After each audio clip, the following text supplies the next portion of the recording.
Assalamualaikum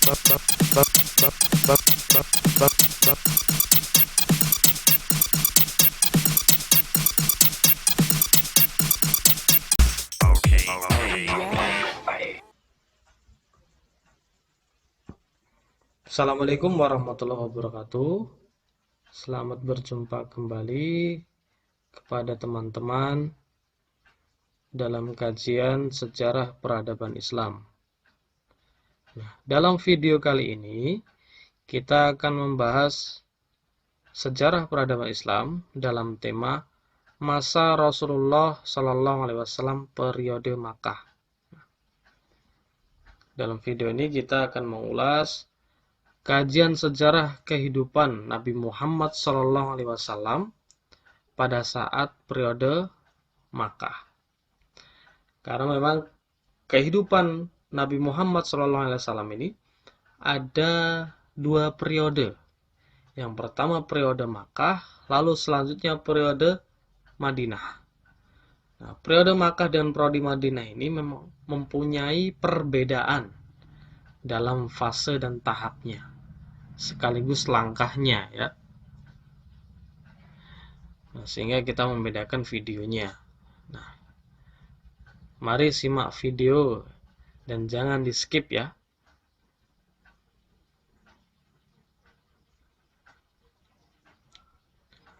Muhammad Shallallahu Alaihi Wasallam ini merupakan arsitek peradaban ya disebutnya. Karena kalau kita melihat dan menelisik dari sejarah bahwa ajaran Islam yang dibawa oleh Nabi Muhammad SAW merupakan awal permulaan munculnya tatanan sosial baru. Kita bisa melihat dalam video sebelumnya di sejarah Arab sebelum Islam, terlihat bahwa tatanan sosial saat itu memiliki strata atau pembagian posisi sosial yang berbeda-beda ya, ada kelas-kelasnya.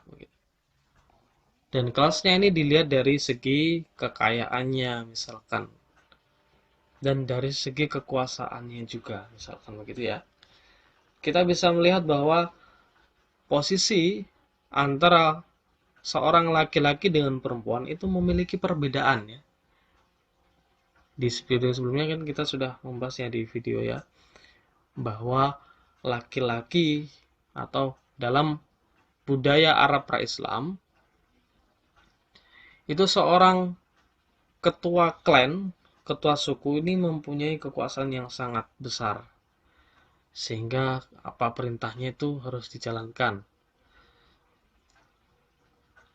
Lalu seorang laki-laki itu mempunyai posisi yang lebih besar ketimbang dengan perempuan. Bahkan perempuan itu hampir dianggap seperti barang gitu ya. Bisa dibeli, bisa dihibahkan, atau bahkan bisa diwariskan. Nah, itu kan yang sudah kita ulas ya. Nah, Islam muncul sebagai awal permulaan tatanan sosial baru. Akhirnya strata sosial yang sudah terbagi-bagi tadi akhirnya diperbarui. Nah, itu. Nah, kehadiran Muhammad Shallallahu Alaihi Wasallam ini melahirkan solidaritas sosial keagamaan yang baru. Nah, ini pada saat era Makkah. Lalu kemudian berkembang menjadi sebuah kekuatan sosial politik yang berdaulat. Nah, ini baru di periode era Madinah.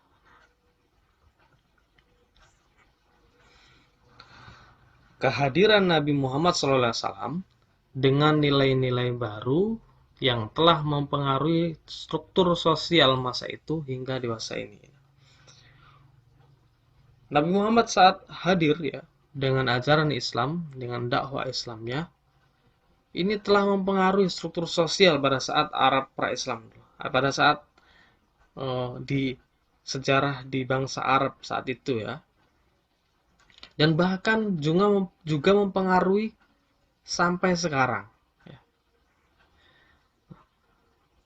Dan sampai juga pada tatanan sosial dunia, gitu ya. Bahkan tatanan dunia tidak dapat dilepaskan dari gagasan-gagasan yang timbul dan terinspirasi dari Al-Quran yang dibawa Nabi Muhammad SAW. Kita bisa melihat bahwa setiap Islam hadir dalam daerah tertentu, ya. Tadi sudah kita sebutkan dari daerah Arab, ya, bangsa Arab. Lalu di Indonesia juga. Nah, meskipun ini nanti dibahas lebih dalam lagi di pertemuan selanjutnya, dalam materi selanjutnya. Tapi kita pasti sudah pernah mendengar bahwa Islam hadir di Indonesia ini juga merubah strata sosial, merubah tatanan sosial. Islam merubah bahwa semuanya sama. Semuanya sama dan yang membedakan adalah ketakwaannya. Nah, itu. Nah, Muhammad datang dengan mempengaruhi struktur sosial sampai bahkan di dunia dengan ajaran Islam, ya. Nah, Nabi Muhammad SAW ini lahir.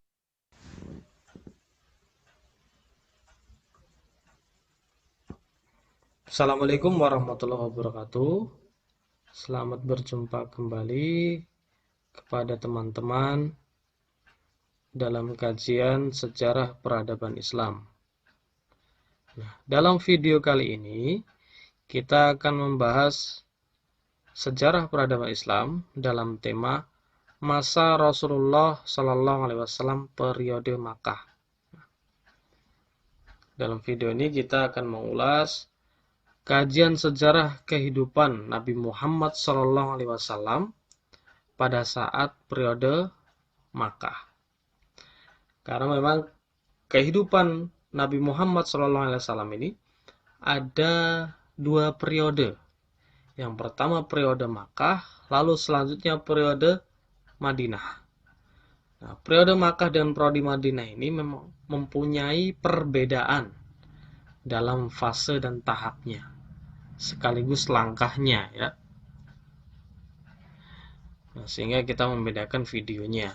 Nah, mari simak video dan jangan di skip, ya.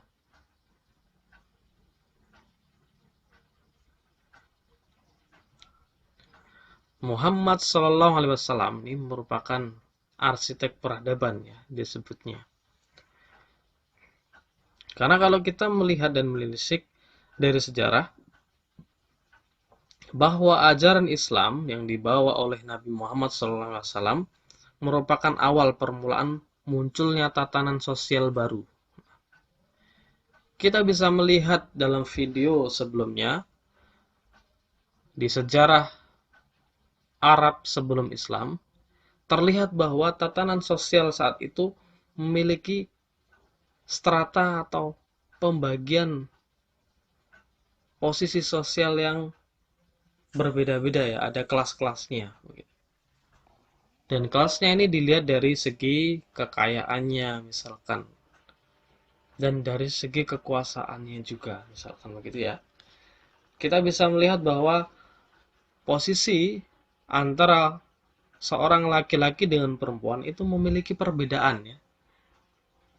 Di video sebelumnya kan kita sudah membahasnya di video, ya, bahwa laki-laki atau dalam budaya Arab pra-Islam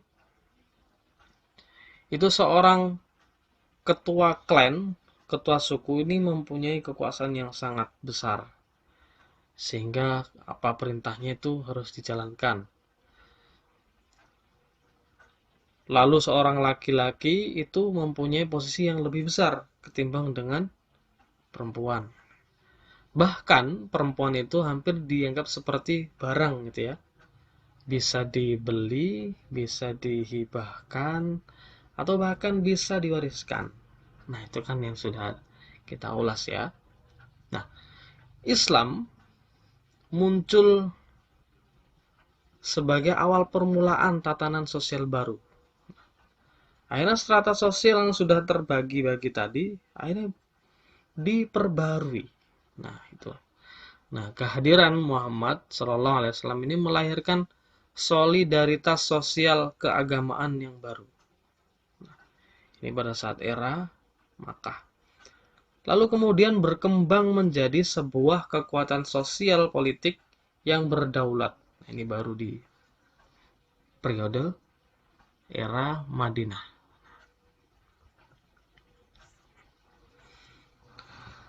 Kehadiran Nabi Muhammad SAW dengan nilai-nilai baru yang telah mempengaruhi struktur sosial masa itu hingga dewasa ini. Nabi Muhammad saat hadir ya dengan ajaran Islam, dengan dakwah Islamnya, ini telah mempengaruhi struktur sosial pada saat Arab pra-Islam, pada saat di sejarah di bangsa Arab saat itu ya. Dan lalu Muhammad sendiri sebenarnya bukanlah sosok yang mengisolasi diri dari lingkungan sosial.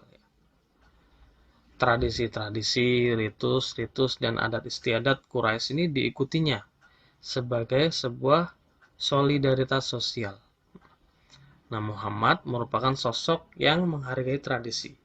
Dan pada saat yang bersamaan, ia mencari sesuatu yang tidak diketemukannya dalam tradisi kaum Quraisy Makkah.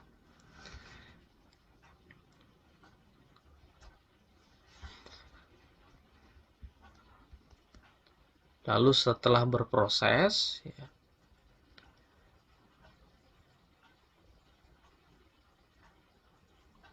dalam perjalanannya ya, di usia 25 tahun, beliau menikah dengan seorang janda kaya, cantik, bernama Khadijah.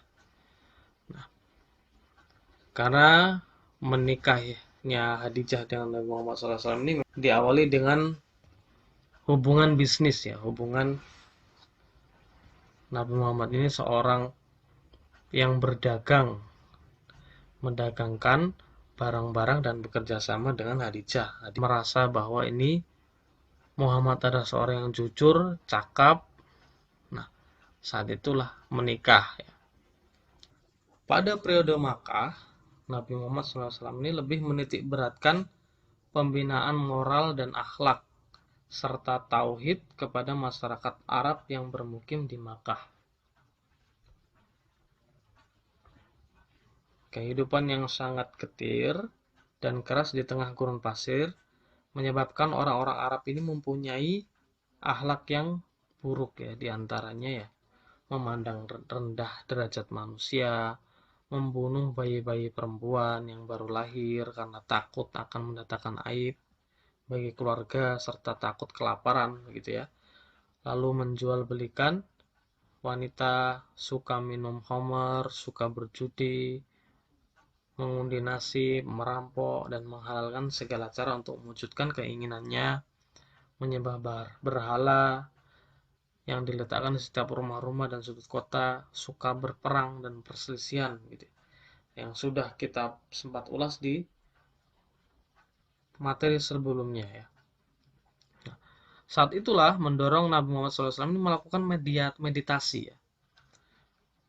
Melakukan perenungan tadi, introspeksi kehidupan tadi ya, di Gua Hira.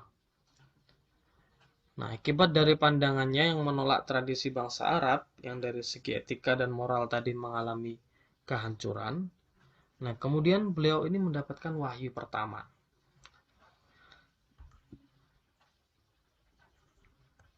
Nah, wahyu pertamanya dalam ulasannya ini sekitar tahun 610 Masehi ya didapatkan.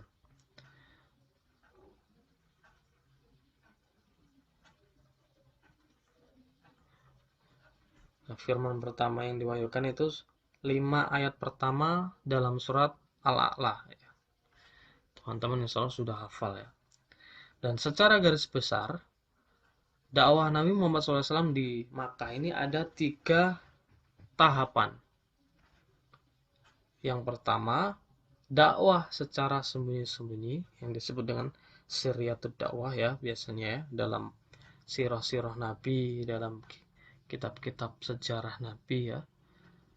Dakwah secara sembunyi-sembunyi, lalu dakwah kepada kerabat dekat yang dalam konteks Nabi Muhammad SAW ini yang dilakukan yaitu dakwah kepada keturunan Abdul Muthalib dan teman dekatnya. Lalu yang ketiga, dakwah ke semua kalangan setelah surah Al-Hijr ayat 94 ini turun.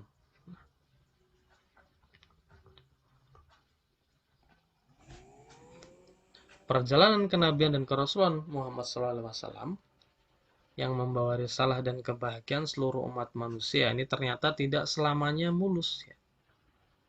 Terutama di awal kenabiannya di Makkah. Dengan penuh kesadaran bahwa moral dan etika kaum Arab pra-Islam ini cukup memprihatinkan, ya, tadi. Perilaku-perilaku, budaya-budaya, bertikai, lalu mabuk-mabukan, berjudi dan sebagainya tadi, ini disadari oleh Nabi Muhammad. Nah, maka penyebaran risalah Islam yang dibawa Nabi Muhammad SAW ini diawali dengan penyampaian yang secara sembunyi-sembunyi, ya. Sadar bahwa apa yang disampaikan ini Islam itu, ya, ini harus dengan sembunyi-sembunyi terlebih dahulu. Nah, pada periode ini disampaikanlah Islam kepada istrinya, ya, terlebih dahulu. Lalu setelah itu ya kepada saudara-saudaranya. Nah, periode dakwah secara sembunyi-sembunyi ini dilakukan selama 3 tahun pertama dakwah Islam. Nabi Muhammad SAW memulai melaksanakan dakwah Islam di lingkungan keluarga, ya, mula-mula istri beliau yaitu Khadijah, yang kemudian menerima dakwah beliau, ya. Selanjutnya Ali bin Abi Thalib, Abu Bakar As-Siddiq, sahabat beliau, ya. Lalu Zaid bin Sabit, seorang bekas budak beliau. Nah, selanjutnya Abu Bakar As-Siddiq ini berhasil mengajak orang lain, teman-teman dekatnya juga, yang akhirnya beriman kepada Islam, ya, yaitu Utsman bin Affan, Zubair bin Awan, Sa'id bin Abi Waqqas, Abdurrahman bin Auf, Talhah bin Ubaidillah, Abu Ubaidillah bin Jarrah, dan Al-Arqam bin Abil Arqam. Yang kemudian mereka ini disebut sebagai as-sabiqunal awalun, ya. Nah, kemudian setelah dakwah secara sembunyi-sembunyi berjalan lancar dan mendakwahkan kepada saudara-saudara kerabatnya dan akhirnya diterima, ya, kebanyakan beriman. Nah, maka dilanjutkan dengan dakwah secara terang-terangan kepada semua orang. Nah, ini diawali dengan turunnya surat Al-Hijr ayat 94, ya, yang berbunyi fasda bima tu'maru wa'arid 'anil musyrikin, ya. Artinya, maka sampaikanlah olehmu secara terang-terangan segala apa yang diperintahkan kepadamu dan berpalinglah dari orang-orang yang musyrik. Namun ternyata dakwah secara terang-terangan ini dilakukan oleh Rasulullah ini tidak mudah. Karena kaum kafir Quraisy ini melakukan banyak perlawanan, ya, pertentangan. Nah, orang Makkah ini ternyata begitu benci kepada Nabi Muhammad SAW dan pengikutnya, ya. Mereka beranggapan bahwa Nabi Muhammad SAW ini berbahaya, membawa nilai-nilai yang berbahaya. Karena dianggap menghancurkan tata kehidupan yang telah mereka bangun dan tradisikannya. Tradisi-tradisi dan strata sosial yang sudah mereka bangun itu nanti hancur menurut mereka ketika ajaran Islam yang dibawa oleh Nabi Muhammad SAW dan pengikutnya itu nanti menyebar.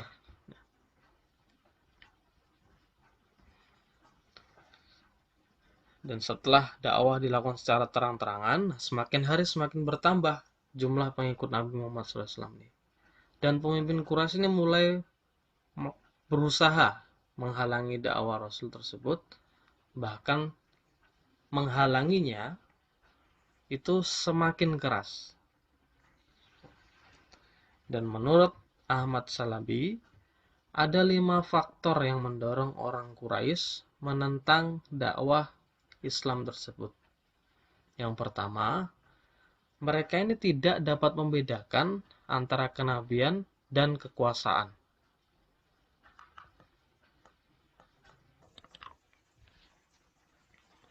Mereka mengira bahwa dengan tunduknya mereka kepada seruan Nabi Muhammad SAW ini, berarti mereka tunduk kepada kepemimpinan Bani Abdul Muttalib. Mereka menganggap begitu. Dan dalam materi sebelumnya, dalam video sebelumnya, memang kan ada sebagian klan yang ketika Abdul Muttalib atau Bani Hasyim ini memimpin di Makkah saat itu tidak sepakat kan ya, atau bahkan merendahkan gitu. Meskipun sebenarnya masih kerabat juga ya, sama-sama Quraisy ya, sama-sama keturunannya Qusay, tapi ada yang tidak sepakat ketika mereka memimpin, dan itu ternyata terbawa di turun-temurun. Mereka tidak dapat membedakan antara kenabian dengan kekuasaan, sehingga ketika mereka tunduk kepada seruan Nabi Muhammad SAW ini, dianggapnya mereka nanti tunduk juga kepada kepemimpinan Bani Abdul Muttalib. Lalu yang kedua, takut kehilangan mata pencaharian karena pemahat dan penjual patung memandang Islam ini sebagai penghalang rezeki mereka. Tentu saja kan mereka kalau sudah terlanjur mencari sumber ekonominya dengan membuat patung ya, memahat itu, memang mereka akhirnya merasa terhalangi nanti. Karena Tuhannya bukan patung lagi, nah, akhirnya pemahat dan penjual patung ini nanti, waduh, tidak bisa dagang Tuhan nih, gitu. Akhirnya mereka, Tuhannya kan bukan ini lagi, gitu. Nanti mereka takutnya, waduh, dagangan mereka, bisnis mereka tidak laku nantinya. Lalu yang ketiga, Muhammad SAW menyerukan persamaan hak antara hamba saya dengan bangsawan. Nah, hal inilah yang akhirnya ditentang ya, mendapatkan pertentangan yang sangat keras dari kalangan bangsawan Quraisy. Karena mereka sudah nyaman dengan kelas sosial, strata sosial yang terbentuk secara turun-temurun, membudaya bahwa ada hamba sahaya dan ada orang merdeka. Dan hamba sahaya ini secara turun-temurun, turunannya ini nanti akan menjadi hambanya si tuannya itu. Mereka sudah nyaman bangsawan ini, memiliki orang yang bisa dikuasai, bisa disuruh, bahkan hidup mati seorang hamba saya ini ada di tangannya. Nasibnya itu selalu dikontrol oleh bangsawan, maksudnya begitu kasarnya ya. Padahal kan yang mengontrol kehidupan itu seharusnya semuanya Allah ya. Tapi bangsawan itu merasa mengontrol kehidupan hamba saya, disuruh A, disuruh B ya harus ikut. Kalau tidak mau ya mendapatkan hukuman atau bahkan dibunuh gitu ya. Nah, mereka bangsawan ini akhirnya menolak karena Nabi Muhammad menyerukan persamaan hak antara hamba saya dengan bangsawan. Lalu yang keempat, pemimpin Quraisy tidak dapat menerima ajaran tentang kebangkitan kembali dan pembalasan di akhirat. Nah, tentu saja orang-orang yang suka dengan perbuatan yang tadi ya, kurang elok tadi ya, membunuh, berjudi, berfoya-foya, bersifat duniawi ya, tentu saja mereka akan merasa bahwa hidup di dunia ya hidup di dunia saja gitu. Tidak ada namanya nanti kebangkitan kembali atau bahkan pembalasan gitu. Nah, mereka takut pasti nanti kalau dibahas gitu, itu jangan-jangan itu menakut-nakuti. Nah, mereka harus menutup diri dan menolak, menutup untuk mempercayai bahwa nanti ada masa pembalasan dan ada kebangkitan kembali. Lalu yang kelima, yaitu taklid kepada nenek moyang adalah kebiasaan yang berurat akar pada bangsa Arab. Bahwa taklid kepada nenek moyang ini memang sudah sangat ya mengakar gitu ya. Hampir tidak bisa dihilangkan gitu. Nah, hanya mereka menolak dakwah Islam ya. Nah, itulah faktor-faktor yang mendorong orang Quraisy menantang dakwah Islam. Menurut analisis Ahmad Salabi ya.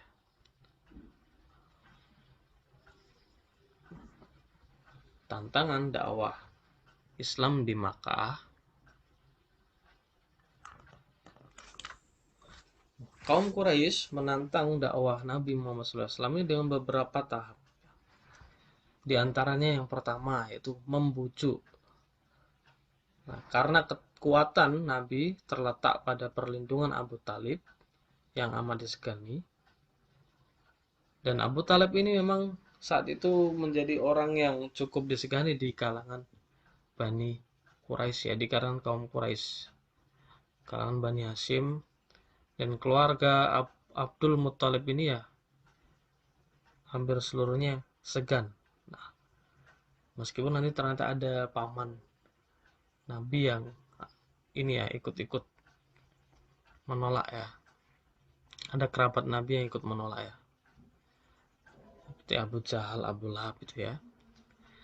Nah, Abu Talib ini melindungi dakwah Nabi Muhammad SAW. Sehingga mereka, kaum Quraisy ini membujuk Abu Talib, meminta Abu Talib untuk membujuk Nabi Muhammad SAW, yaitu memilih beberapa hal. Di antaranya, memerintahkan Muhammad agar berhenti dari dakwahnya atau menyerahkan kepadanya untuk dibunuh. Abu Talib ini mengharapkan Muhammad ini agar berhenti dakwahnya akhirnya, karena dipujuk tadi. Tapi akhirnya Nabi Muhammad ini justru menolak dan mengatakan, demi Allah, saya tidak akan berhenti memperjuangkan amanat Allah ini walaupun seluruh anggota keluarga dan sanak saudara mengucilkan saya. Nah, sehingga Abu Talib ini sangat terharu mendengarkan jawaban keteguhan keponakannya tadi. Nah, akhirnya dia setelah membujuk tadi, akhirnya menyatakan bahwa baik, teruskanlah, demi Allah aku akan terus membelamu.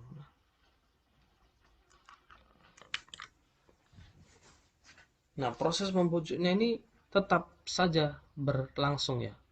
Merasa gagal dengan cara yang tadi, kaum Quraisy akhirnya mengutus Walid bin Mughirah dengan membawa Umar bin Walid, seorang pemuda yang gagah dan tampan, untuk ditukar dengan Nabi Muhammad SAW.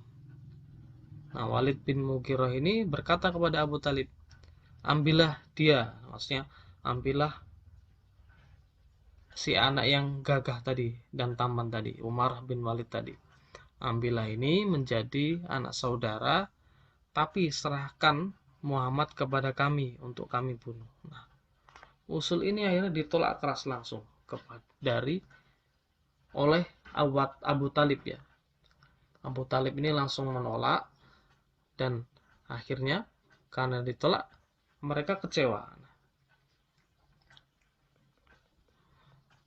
Karena kecewa, akhirnya kaum Quraisy ini langsung datang kepada Nabi Muhammad SAW dan membujuknya, dan akhirnya bujukannya ini menggunakan cara yang lain, yaitu menawarkan harta, tahta ya, dan wanita ya.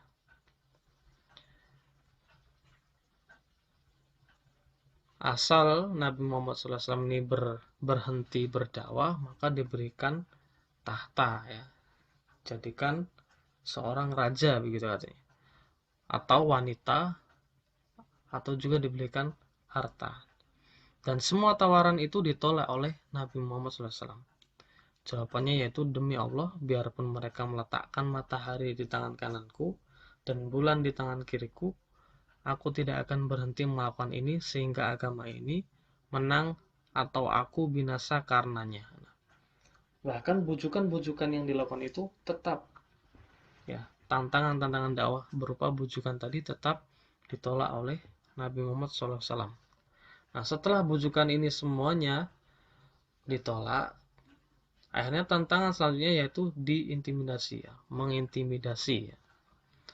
Karena gagal dengan cara membujuk, para pemimpin Quraisy ini melakukan tindakan-tindakan kekerasan yang lebih intensif dari sebelumnya, ya. Budak-budak yang masuk Islam ini disiksa, ya. Dan sudah pernah dengar, ya, Bilal bin Rabah disiksa, ya, sampai hampir meninggal, ya.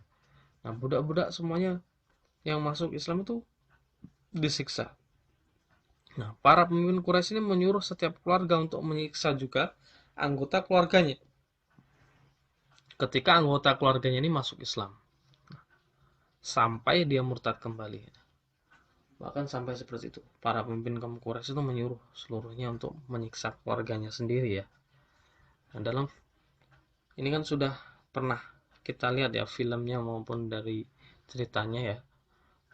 Di kerangkeng lalu di penjara begitu, ya. Nah, sampai seperti itu.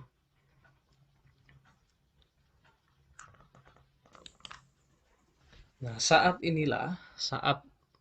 kaum Quraisy mengintimidasi dakwah Islam, saat inilah akhirnya Nabi Muhammad SAW ini menyuruh sebagian kaumnya, umat muslim, untuk hijrah, nah, ke Habasyah, ya, ke Ethiopia, ya. Nah, rombongan pertama ini pada tahun kelima dari kerasulannya di bawah kepemimpinan Utsman bin Affan, diikuti 15 orang, 10 pria dan 5 wanita, berangkat ke Habasyah, termasuk istri Utsman, Ruqayyah binti Muhammad. Ini anaknya Nabi Muhammad SAW. Lalu rombongan kedua di bawah pimpinan Ja'far bin Abi Thalib, diikuti 81 orang, 80 pria dan 1 wanita, yaitu Ummu Habibah, putri Abu Sofyan. Nah, mereka ini diterima Raja Ethiopia bernama Negus, ya. Tapi mengetahui itu, pemimpin Quraisy ini akhirnya mengirim Amr bin As dan Abdullah bin Abi Rabi untuk membujuk Raja Negus tadi agar menolak kehadiran umat Islam di sana. Nah, tetap saja dilakukan intimidasi itu, ya. Namun di tengah kekejaman pemimpin kaum Quraisy mengintimidasi dakwah Islam tadi, ternyata ada 2 orang kuat kaum Quraisy yang akhirnya masuk Islam, yaitu Hamzah dan Umar bin Khattab. Nah, yang akhirnya justru malah membuat umat Islam semakin kuat.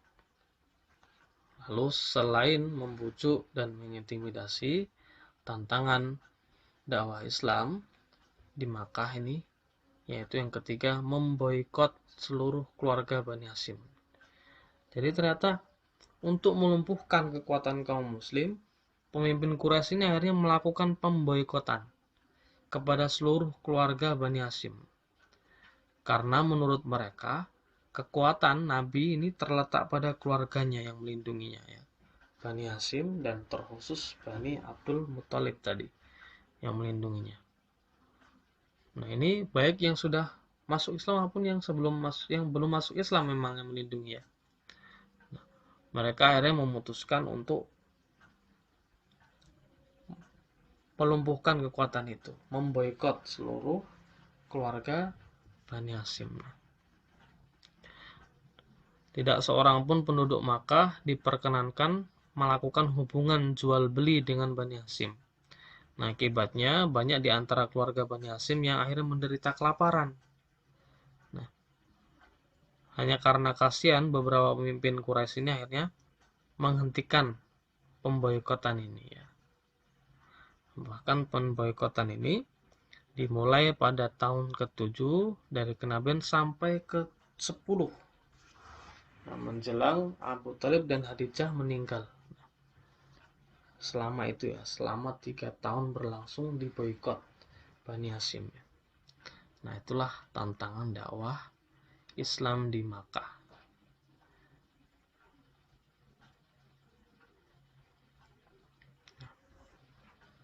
Fondasi perubahan ya, bahwa Islam ternyata yang didakwahkan pertama kali di Makkah itu menjadi fondasi perubahan.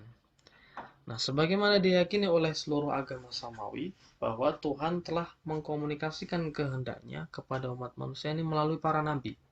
Nah, salah satunya Nabi Muhammad SAW yang menyebarkan Islam dan sebagai nabi penutup ya, nabi yang pelengkap. Nah, ajaran Muhammad SAW ini menyebabkan ancaman bagi kaum Quraisy ya. Yang pertama, ajaran yang mengancam itu Tuhan satu. Maka dalam sirah-sirah itu menyebut Tuhan Ahad, Allah Ahad begitu ya. Bilal bin Rabah kan begitu ya. Itu saja tetap disiksa gitu. Karena itu mempunyai konsekuensi yang sangat berat bagi kaum Quraisy yang secara fundamental bertentangan dengan ajaran kaum Quraisy ya. Ajaran yang berkembang di kaum Quraisy itu kan Tuhannya ada banyak. Berhalanya banyak. Tuhannya mereka ada banyak, berhalanya ada banyak begitu. Nah, menyebut bahwa Tuhan hanya satu, nah itu mempunyai implikasi yang cukup bagi mereka berat. Lalu implikasi dari perbedaan prinsip keyakinan itu dianggapnya akan sangat luas, baik dalam persoalan ekonomi ataupun sosial politik. Dan ekonomi tadi sudah kita ulas ya, bahwa nanti yang membuat patung, berdagang patung itu ya merasa sumber bisnisnya ini nanti berkurang, begitu ya. Nah, ajaran Muhammad SAW ini yang tidak berpihak pada kaum borjuis, nah dianggap dapat merugikan pedagang Quraisy yang kaya. Nah, menganggap bahwa hamba sahaya dengan pemimpin atau bangsawan Quraisy ini sama, ini dianggapnya sebagai salah satu yang tidak berpihak bagi kaum borjuis. Nah, sehingga orang-orang Quraisy yang kaya ini merasa dirugikan mereka. Nah, mereka akhirnya menolak. Nah, sehingga kalau kita simpulkan bahwa ajaran tauhid dan keadilan dengan tidak membedakan strata tadi, inilah yang kemudian dapat merubah dan membangun peradaban Islam menjadi maju di kemudian hari. Dan itu terjadi banyak di tempat-tempat yang lainnya. Nah itulah fondasi perubahan, ketauhidan dan keadilan tadi yang ternyata bagi kaum Quraisy merasa keberatan, mempunyai implikasi yang berat. Kaum Quraisy yang mempunyai Tuhan banyak dalam keyakinan mereka, dan kaum Quraisy yang merasa bahwa yang kaya ini harus lebih berkuasa. Sementara Islam mempunyai prinsip Tuhan satu dan keadilan.